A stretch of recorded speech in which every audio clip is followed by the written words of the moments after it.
What's going on, guys? This is Nick from Stridewise.com, and today in this video I wanted to talk about a term that I use in just about all of my videos so I can clear the air and get you better educated on what makes a good pair of boots, and that term is the Goodyear Welt. It is widely seen as the defining factor as what makes a pair of boots sturdy, durable, and reliable, and you know, what makes a pair of shoes? None of those things. So I'm going to be talking about the Goodyear Welt today, a few different kinds of Goodyear Welts, and I'm also going to get into some competing types of soles that a lot of people also like for different reasons. It has nothing to do with the leather, it has nothing to do with the fit, nothing to do with the outsole, really. It's all about what goes on between the leather and the sole. So let's get into it. So the Goodyear Welt refers to the way the upper leather bit of the boot is attached to the sole. Many shoes out there, like my trusty Chuck Taylor sneakers, have what's called cemented construction, which basically means the upper is glued to the sole.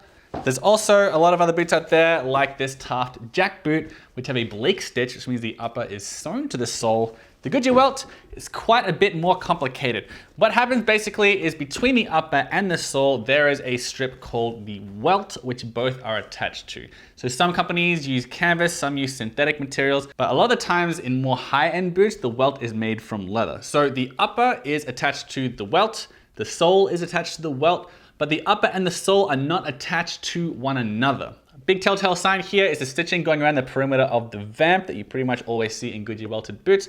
Also on the sole, there's stitching going around the outsole there. That's also usually seen in Goodyear welted boots, if it's open channel stitching anyway.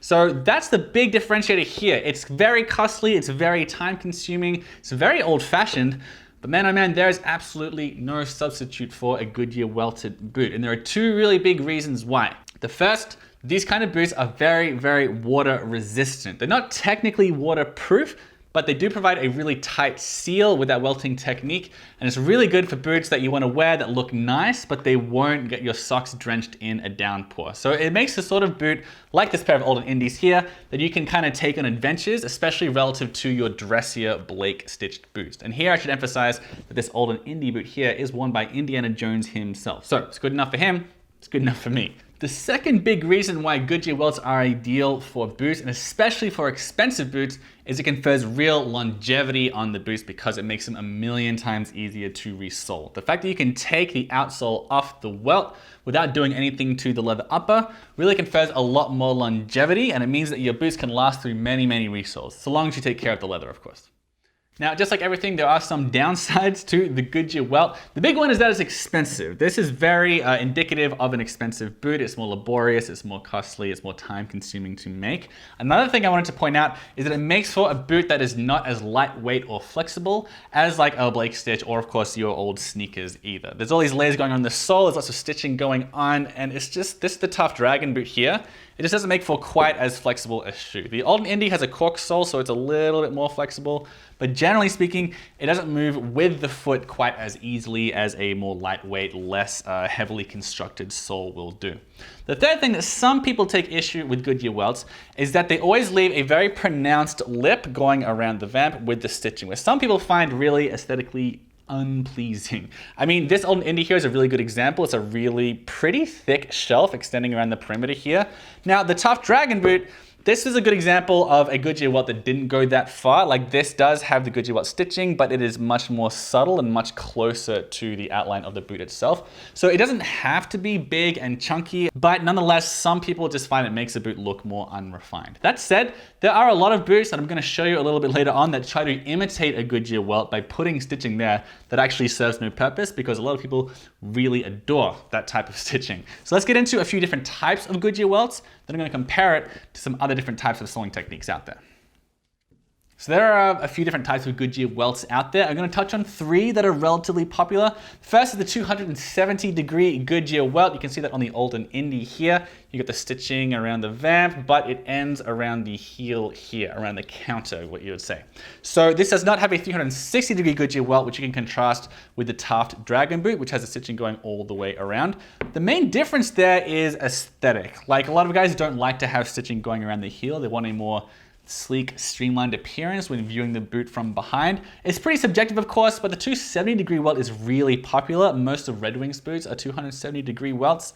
The main functional difference is that the 270-degree welt is not quite as water resistant as a 360-degree welt. Now, of course, nowadays, if you have a pair of old Indies, you're unlikely to be using them to trudge around the jungles of Peru like Indiana Jones did. So it's probably not that big a deal to have a 270-degree welt. Personally, I like to have the option of getting up to some trouble when I'm wearing my boots, so I kind of prefer a 360-degree Goodyear welt myself. Finally, I want to talk about split reverse welts and storm welts. A split reverse welt you will get on the Delaware boot here from Parkhurst.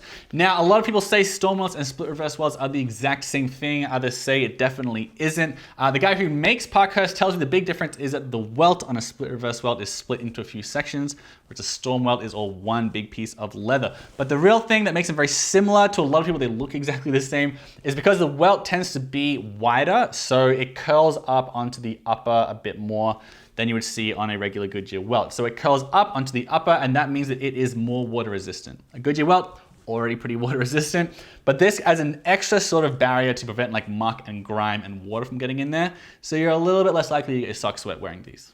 Now, there are many other ways to attach the upper to the sole of your boots, but I'm going to compare the Goodyear Welt to 3 other varieties that you'll often see. The Blake stitch, as I mentioned earlier, really, really lightweight. This is when the upper is attached directly to the sole itself. It makes for a boot that is more lightweight. It's also more flexible as well. I mean, a lot of that has to do with this type of outsole, but it is generally, it's more flexible, it's more lightweight. The downsides are that it is not as water resistant at all, and it is a lot harder to resole. There are some cobblers who specialize in resoling Blake stitched boots, but it is tougher and you have less of a guarantee that the upper is going to last quite as long.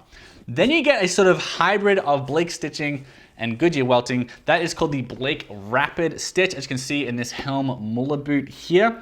This is like, it's like the upper is attached to the midsole and the outsole is attached to the midsole. So it sort of confers, you might want to say, the best of both worlds. I don't want to be too optimistic here, but it makes for a boot that is a lot easier to resole while still being kind of more lightweight than a Goodyear welt and maybe a little bit more flexible. It's a lot less flexible than a regular Blake stitch, to be fair, but it is easier to resole and it's a little bit more water resistant. Finally, I want to touch on the Norwegian Welt, which is considered by many to be the most waterproof you can make a pair of nice leather boots. Like more so than a Goodyear welt, more so than a storm welt. The Norwegian Welt is sort of like the ultimate. It's a really, really old-fashioned way of soling boots. It's like very reminiscent of kind of old-timey adventurers, like hiking people and outdoorsmen, adventurers in the 19th century. They would always have Norwegian welts on their boots.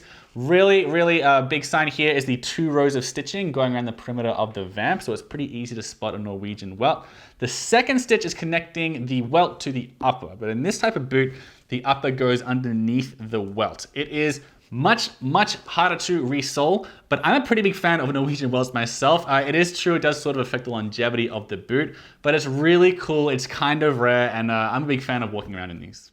Okay, so that wraps up my little guide to Goodyear Welt and some other variants you might find out there. I forgot to mention, you can get a discount on any boot from Parkhurst or any boot from Helm if you want. I've got the codes in the description below. And also make sure you subscribe because I got a whole lot more boot reviews and comparisons and tips coming up.